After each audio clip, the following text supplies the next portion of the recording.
Hey y'all, welcome back to Hip Hop Urban Pop. Today we're going to be revisiting the best female rap albums of the 90s. This list is going to be comprised of the albums that have gone on to sell the most copies worldwide. Let's get into it. Number 10, Black's Magic by Salt-N-Pepa.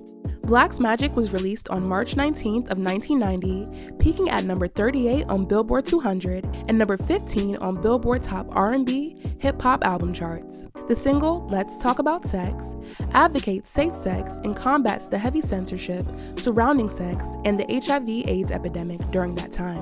One day in the studio, and Herbie came up with the idea, let's talk about sex, and we were like saying, well, you know how they're gonna get with the radio and stuff, let's talk about it. We was like, let's make it positive, you know, because sex is so hush-hush, you know. I'm so sorry. Yeah, no, sex is so hush-hush, and that's why I think contributes to our problem with AIDS.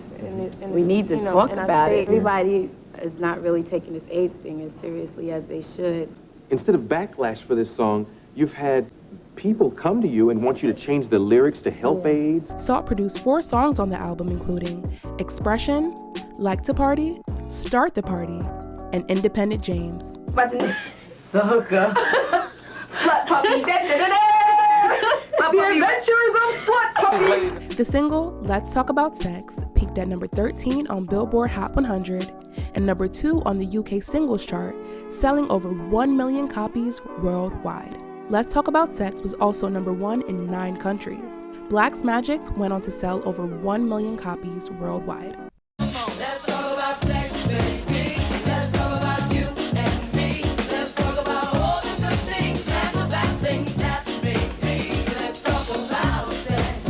Let's talk about sex. Let's talk about sex. Let's talk about sex. Yo, let's talk about sex for now. To the people at home or in the crowd, it keeps coming up anyhow. Number 9, China Doll by Foxy Brown. China Doll was released on January 26 of 1999. In the house, Foxy Brown, representing with Tyrese and DJ Scribble on the Jams Countdown. Album cover right here, selling off the hook. We debuted at number 1 on both R&B and pop charts, and we're the second female in history to ever do that besides Lauryn Hill. For sure. And that's a wonderful thing. 175,000 sound scanned the first week. It debuted at number 1 on Billboard 200, selling 173,000 copies within its first week. Hey, finally here. It's funny because when I meet people now, they're like, "Hey Foxy," I'm like, "January 26th." I'm like, trained. Just to be able to do it again, because the lifespan of a female rapper is like a year or one hot single, and to be able to do it again and get the same love is like incredible. Foxy Brown also served as the executive producer for China Doll, as well as having complete creative control, contrary to her previous album, Il Nana, in 1996. Number 1, maturity, definitely. I think that I've grown as a person. Not only as, you know, with like having love for inner self, it shows through your record. The lead single, Hot Spot, peaked at number 1 on US rhythmic charts. We're working on a new album called Femme Fatale. Album Femme Fatale next year, blazing. And set to be released in November of 1998. And it's her newfound independence that allows for experimentation.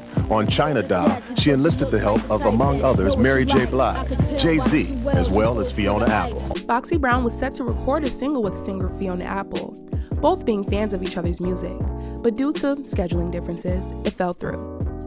And how was it working with Fiona Apple?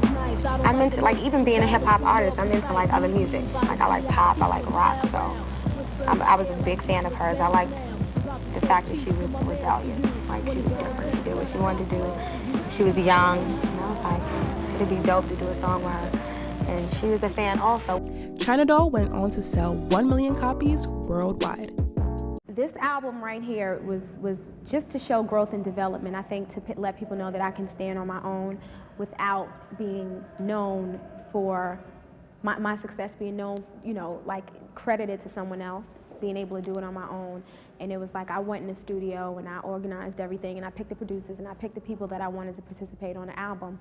So it was like all me. So now it's like China Doll is like my own baby project, whereas Il Nana was, you know, more of a forced, like, do this, do that. The lyrics for China Doll came from basically my life. I've lived a short life. I lived a little, but I learned a lot.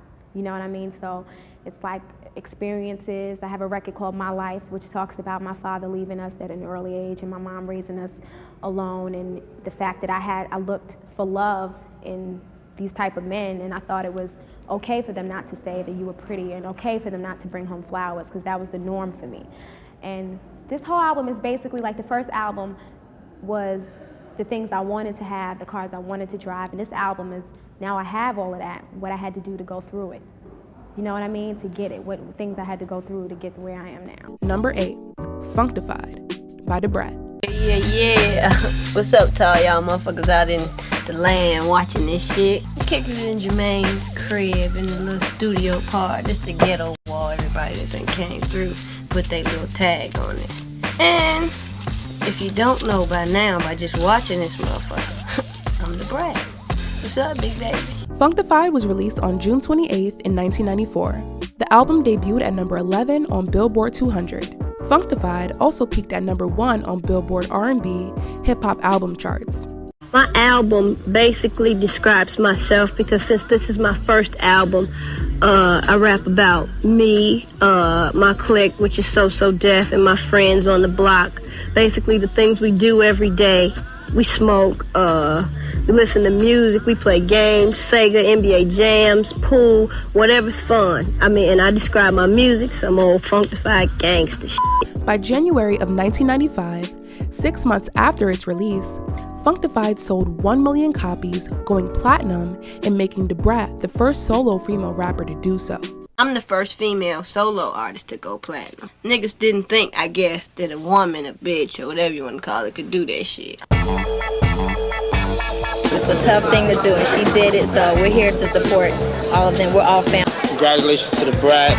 It's all good, you know what I'm saying? You know, there's not enough women rappers, and she's obviously real special. We need more like her.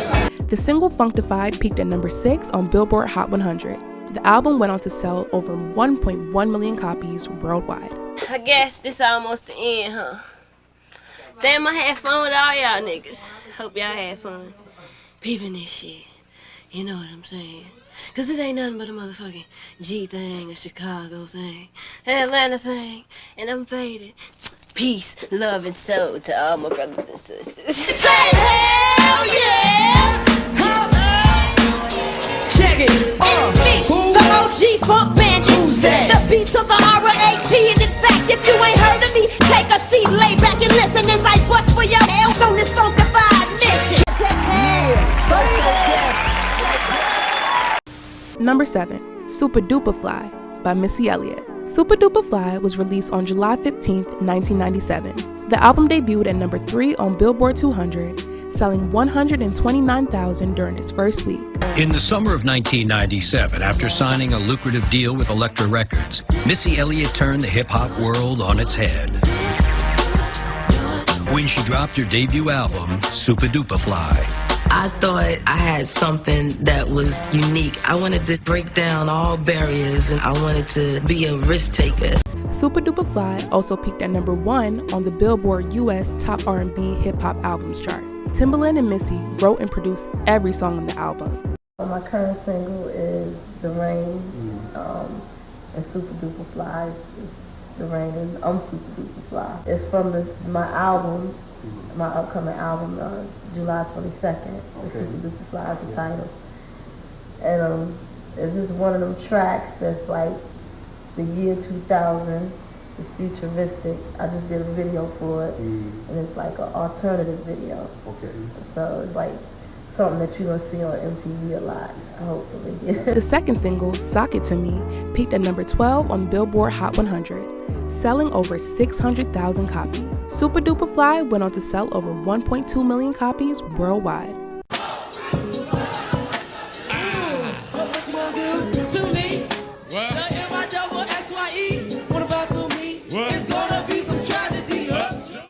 Number 6, Let There Be Eve, Rough Riders First Lady by Eve. I want you to know who I really am. Let's talk about who I am. This is me. EVE is me into my world. Rough Riders answer. Yeah. Blackstreet, yeah. When does it stop? It's not gonna stop. Well, I'm not planning on stopping no time soon. At all. You just get started. No doubt. Let There Be Eve, Rough Riders' First Lady, was released September 14th of 1999. The album debuted at number 1 on the Billboard 200, selling 213,000 copies within its first week. It took them 30 days to pull that album off. It was stressful, but it was fun, and she handled it like a champ. She was a little nervous about how it was gonna be, but confident that it was good. Let There Be Eve, debuting at number 1 on Billboard 200, made Eve the third female rapper in history to do so. Let There Be Eve, Rough Riders' First Lady, gave you number 1 on the chart. The first single, What You Want, peaked at number 1 on Billboard's Hot Rap Songs chart and number 29 on Billboard's Hot 100. Eve wrote all the songs on the album, and Swizz Beatz produced 90% of the tracks on the album as well. Hey yo, I don't even know you and I hate you. See, all I know is that my girlfriend used to date you. The second single, Love Is Blind, peaked at number 34 on Billboard Hot 100. It also peaked at number 8 on Billboard Hot Hip Hop and R&B Airplay and number 11 on Billboard's Hot R&B Hip Hop Singles chart. The single draws reference from both fact and fiction. In the first 2 verses, Eve raps about her best friend Andrea from high school. Andrea was in love with the man whom she ended up pregnant by. The man grew immensely violent and severely injured Andrea. You know, Love Is Blind was actually a poem I wrote at 16 about a friend of mine who was dating a 35-year-old man who used to beat her. That's real deep. The last verse, Eve tells a fictional tale of the abuser killing his partner, and then Eve kills him as her revenge. A remix of Love Is Blind with Faith Evans was featured on Eve's sophomore album, Scorpion. Let There Be Eve, Rough Riders' First Lady went on to sell 2 million copies worldwide. I don't ever get tired, especially that song. I think that's the song that most people feel the most. And the more I sing it, the more feeling I get. I can't believe those feelings really came out of me. I had to kill it in Philly, that's home. Number 5, Il Nana by Foxy Brown. Il Nana was released November 12th of 1996, debuting at number 7 on Billboard 200, selling 128,000 copies in its first week. America's ready to know or not what the Il Nana means. And if you want to let them know, you can let them know. If you don't, babe, come on, this Rap City, we got to. Oh, man. You can skip it if you want. No. It's a little nickname that Nas gave me. Nana. And I just threw L in front of it. That's all. All right. I'm saying, because, you know, the people think. I know. It's all good, though. I mean, Nana could be anything, though. Nana could be anything. Foxy Brown was 18 years old when Il Nana was released. Il Nana sold 1 million copies within the first 3 months of its release. Il Nana was me sitting at home in my room, which was no bigger than probably this couch right here, and just fit a TV in a bed, and I was like, I want to have a Rolex, and what's the name of that, platinum? I want platinum. You know what I mean? Like, I don't want gold, I want platinum. The second single, I'll Be, featuring Jay-Z, served as its most successful single on the album, peaking at number 7 on the Billboard Hot 100. The album went on to sell 3 million copies worldwide. Get the album, Il Nana, make sure November 19th, cop that. Go peep that. I'm going to be on up out of here, you know what I'm saying? Come on, hold up, let's take it from the top. I box, gets my swerve on, floss pure rock, in the 6th drop, and it don't stop. See money looking alright, yeah, what up? Cross the room, throw it. Number 4, Hardcore by Lil' Kim. Hardcore was released on November 12th of 1996, debuting at number 11 on Billboard 200, selling 78,000 copies in its first week. Hardcore was the album that I think set Lil' Kim apart from everybody. She was talking sex, over-the-top sex, Madonna type sex. Horrible sex. She'd be like, don't be ashamed about what you do. If you do it, just be the best at it. Of course, she got banned from certain places because they like, what is this? Oh, no woman could be talking like this. We ain't having this. What's the next single that's going to be released from you? We don't know yet. A lot of people are liking Crush on You. A lot of people are like, we don't know. And if Crush on You does appear, you know, of course my voice will have to be on it, but I don't know. We're not sure yet. We letting the people pick, but everybody has their own favorites. The album version of Crush on You does not include vocals by Lil' Kim, only vocals by rapper Lil C's. When the track was officially released as a single, Kim added a verse to it before shooting a video. Now, I heard through the grapevine you got like a solo album coming just from all the attention. Yeah. So what can we expect from Lil' Kim on this solo project that we haven't really caught? The album Hardcore was originally titled Queen Bee. But the name of my album is Queen Bee. For everybody who doesn't know, we got the Mafia representing on it. My girl Mary, that's my best friend. You know, Mary J. Blige, for who don't know. And we might have some other people on it, but I'm not sure. You know, so, I mean, it should be out around July or August. We're not sure, you know, but dates got mixed up, so we definitely dropping a single in the summer. Hardcore spawned 2 Billboard Top 10 singles. The lead single, No Time, featuring Puff Daddy, peaked at number 18 on Billboard Hot 100. The third single, Not Tonight, Remix, peaked at number 6 on Hot 100, becoming platinum with over 900,000 copies sold. The single featured Left Eye of TLC, Angie Martinez, Da Brat, and Missy Elliott. The album went on to sell over 5 million copies worldwide. So if it's one thing that you want people to know about you, and they bring up your name, what would you want them to say about Lil' Kim?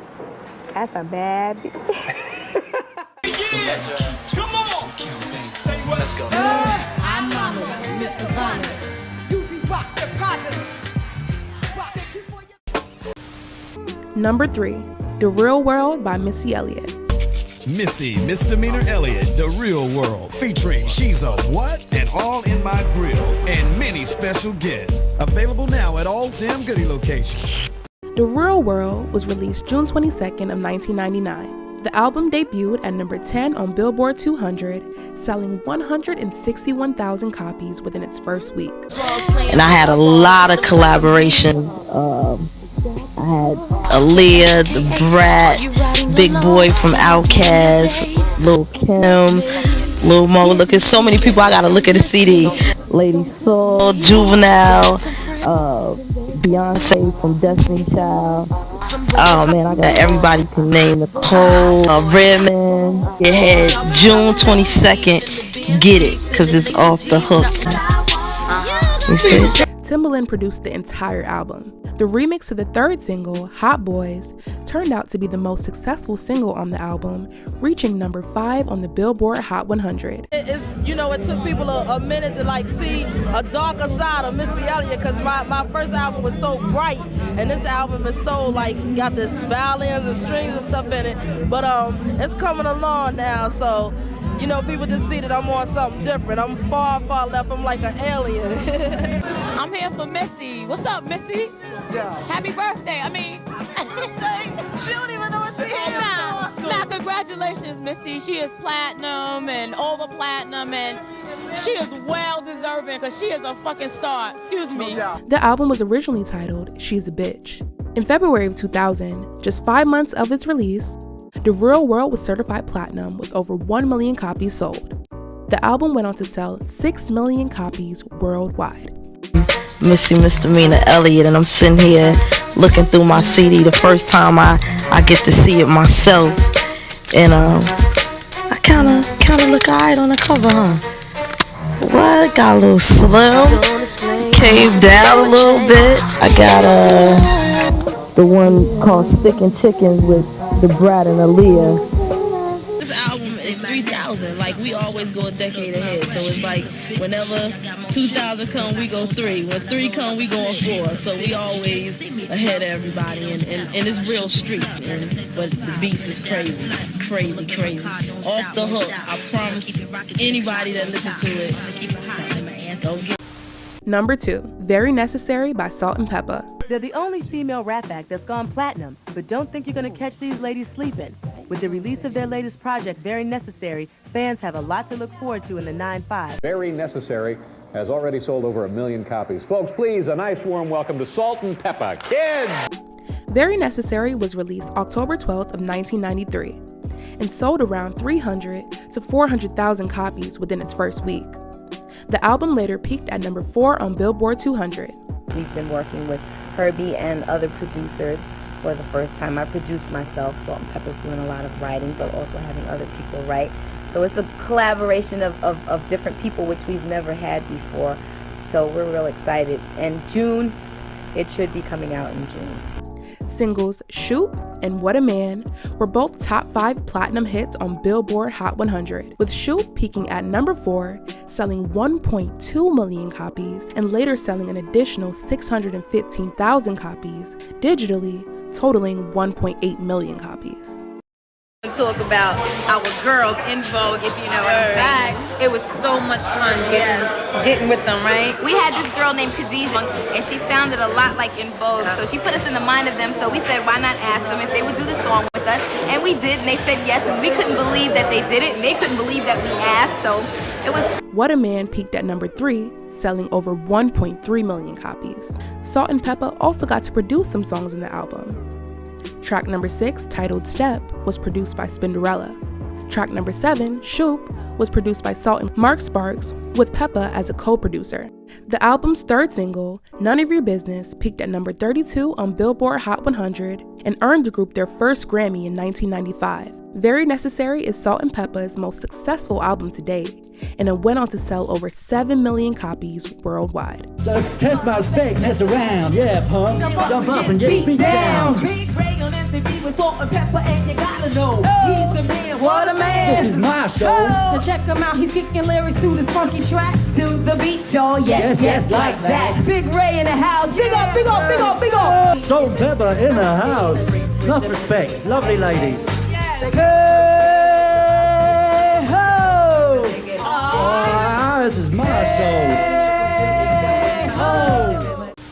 Number 1, The Miseducation of Lauryn Hill. People automatically thought, oh my, she must not have done, maybe their teachers didn't teach anything, but that wasn't it. The meaning behind it was really sort of a catch in me learning that, when I thought I was my most wise, I was really not wise at all. And then my humility, and in those places that most people wouldn't expect a lesson to come from. That's where I learned so much. The Miseducation of Lauryn Hill debuted at number 1 on Billboard 200, selling 422,000 copies in its first week. Lauryn wrote over 30 songs while she was working on the Miseducation album. Miseducation is actually, like a metaphor for actually being re-educated. Unlearning some bad things, some things that I may have perceived to be the truth, that actually weren't. The Miseducation of Lauryn Hill sold 8 million copies in the United States alone. The single Doo-Wop, That Thing, debuted at number 1 on Billboard Hot 100 and stayed there for 2 weeks. It was a challenge, doing this solo joint, but it was something that I felt was necessary. I didn't wake up one morning and decide, I'm about to do a solo album. It wasn't like that. It was more like the music came first, and before I knew I had all these songs and this direction and this sound that I really wanted to communicate to the world. And the best way for me to do it was to do it solo because it was extremely personal and real special to me, and a lot of it I didn't think fit into a Fuji format, so at that point I knew it was time. The Miseducation of Lauryn Hill, released on August 25th of 1998, till today remains the most successful album released by a female hip-hop artist. The album went on to sell over 19 million copies worldwide. I think my fans have been incredible. It's like the support that I have. A lot of people see me on the streets and they treat me like a sister, you know what I'm saying? And I don't mean like a soul sister, but I mean like, what's up, Laura? You know what I mean? Like they really know me. And I also hear a lot of encouragers, like things that I say they may be able to relate to or they feel encouraged by, and that's a beautiful feeling, man.